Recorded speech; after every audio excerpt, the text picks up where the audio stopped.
Hidden beneath the city's neon glow is a nightclub that finds you. 10 strangers enter. No exits. To escape, they must face their darkest secrets. Only one will survive the night.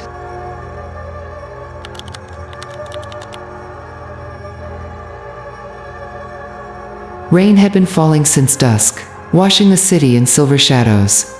At an old bus stop with a flickering light, 10 strangers stood in silence, each clutching a sleek, black card. No names, no sender, just a single line in embossed silver.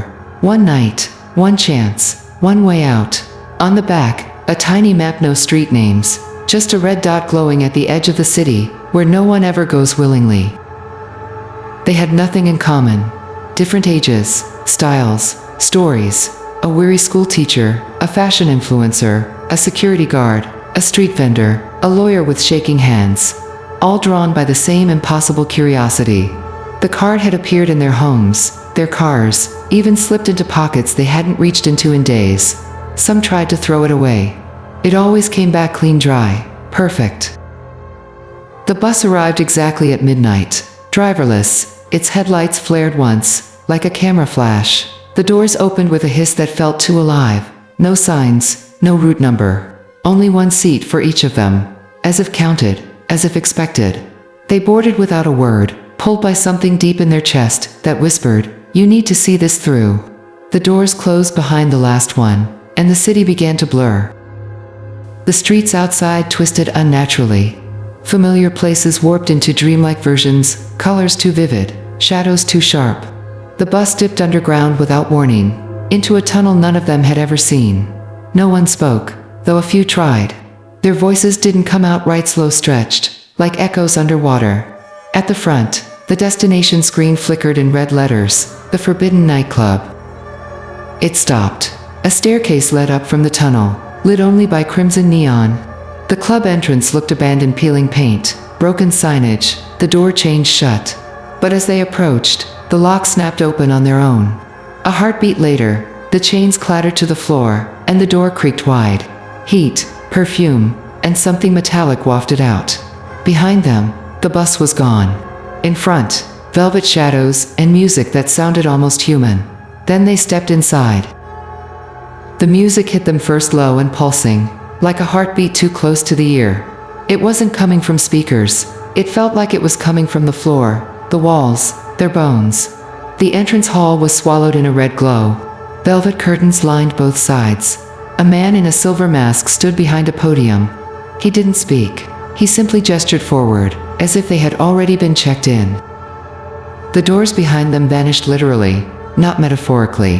Where there had once been a hallway and a street beyond, now there was just endless black marble. Panic flickered in Andre's eyes. "Where's the exit?" he asked.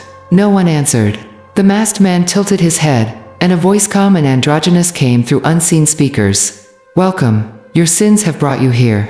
Redemption or ruin, your choices decide." Each was handed a different item. Luna received a key. Andre, a broken pocket watch. Yogi, a cigarette still burning. Alma, a photo of someone she didn't recognize, but somehow felt responsible for. The items were cold to the touch, yet burned into their hands, like brands. Before questions could form, another door opened. A hallway stretched forward, lit by flickering chandeliers that swayed with no wind. They walked. The club was enormous, far larger than what the building outside had suggested. It twisted like a maze, each turn revealing a new section. A ballroom where no one danced. A dining hall with food that moved. A gallery of paintings that wept silently. The further they went, the more the air thickened, less oxygen, more memory. At times, the lights dimmed, and one of them would blink and suddenly be alone. Yogi was the first to vanish. One blink he was there, next blink on, the others screamed his name, but their voices were muted. Luna reached for Alma, but Alma's hand passed through her like smoke. The music shifted, growing louder, more erratic, like it had gone off beat. Somewhere, in a room they couldn't find, Yogi stood in front of a mirror that reflected not his body, but his guilt. The mask was waiting behind him, whispering truths he had buried for years. Meanwhile, the rest were pushed deeper into the labyrinth. The club no longer looked like a nightclub. It looked like parts of their minds' childhood bedrooms, alleys, courtrooms, Broken elevators. Every room was a confession. Every light a spotlight. The rules were gone. And the voice returned. 10 arrived. Only one leaves. The rest remain. As part of the show. That's when Alma realized this place didn't want their money or their time. It wanted their stories. And it would take them by force. It wanted their stories. And it would take them by force.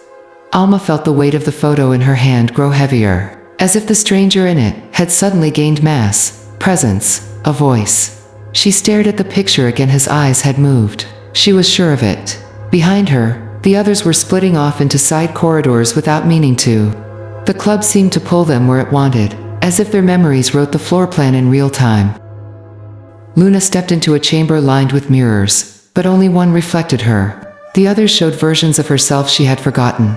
A teenager with bloody hands, a child cowering behind locked doors, a woman staring into a dark lake. One of the reflections began tapping on the glass. Luna stumbled back, but the voice came again, this time, from inside the mirror. Don't lie. Not again. The tapping turned to pounding. Andre found himself in a courtroom, his own butt warped. The judge had no face. The jury were his old clients, every one of them someone he had failed or deceived. They hissed when he moved, their eyes bleeding black tears. The gavel dropped, and his ears rang with a sound that wasn't sound, more like guilt, turned physical. On the bench sat the masked man, now wearing Andre's suit. You know what you are, it said. Alma wandered into a hallway of doors, all pulsing with warm red light like breathing lungs. Each door had a label, dates, places, names. She opened one, and found herself back in her childhood bedroom. Except something was wrong. Her younger self sat on the bed, pale and still, whispering numbers, 1, 2, 3. With each count, something scraped under the bed. Alma didn't want to look. She had to. Back in the ballroom, the chandeliers now swayed violently. A figure emerged, dragging something behind it, a mass of cloth and shadow, with too many arms. It spoke with a dozen voices. Truth tastes better when it screams. One of the guests, a man named Iqbalran. The thing didn't chase, it waited, and as he tried to flee through the main entrance, the doors melted into the wall. He screamed. The floor swallowed him whole. Each room was a trap, but not physical, emotional, psychological, tailored to their regrets, crafted from their sins. The nightclub didn't hurt them directly, it exposed them. And exposure, in that place, was a death sentence. Somewhere deep inside, a bell rang 3 times. A red light turned on above them. Round 1 complete, the voice said. 8 remain. And the games continued. The corridors shifted like living things, their velvet-lined walls pulsing with a heartbeat none of them could place. No matter where they turned, they never saw the same hall twice. The floors creaked not with weight, but with memory. Somewhere above, music drifted, twisted jazz with notes that didn't belong. The kind of sound that sounded wrong, even if you couldn't say why. It followed them, like breath on the back of the neck. Luna and Andre reunited briefly, their eyes hollow. They didn't speak. There was no need. This place punished words as much as silence. Behind them, Alma appeared, clutching the photo tighter. He's not dead, she whispered, unprompted. He wants me to pay attention. The others didn't ask who he was. There was a rule now, unspoken but undeniable. If someone remembered something, you didn't question it. You just braced for what came next. Another door opened, not one they touched, but one that seemed to choose them. The air behind it was freezing. Inside, fog rolled along the floor. 9 chairs sat in a circle beneath a chandelier made of antlers and bones. 1 chair was empty. The others had names carved into the made of the tent, all except Iqbal and Yogi, the missing, the consumed. The room wanted them to sit, and so, against their own trembling will, they did. Once seated, the masked figure returned, but now it hovered above them like a ghost, blurry, faceless, stretched tall by shadow. In its hand, a roulette wheel carved from dark wood, pulsing red between every spin. Second round, it announced, is confession. The wheel spun on its own. Click, click, click, slower, slower. It landed on Andre. A spotlight flared. His chair locked in place. Andre tried to stand, but his spine stiffened unnaturally. He couldn't look away. The lights dimmed, and a projection flickered into the air before them, a memory. His memory. It played without mercy. Andre in a courtroom, falsifying evidence. A mother crying outside. A man sentenced because of his lie. I had to win, Andre whispered, as if begging the club itself. He was guilty anyway. The masked figure tilted its head, unimpressed.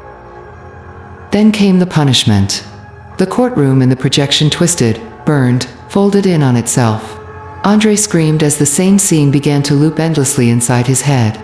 He collapsed, clawing at his own ears. The others could only watch. Alma tried to stand. Her legs wouldn't move.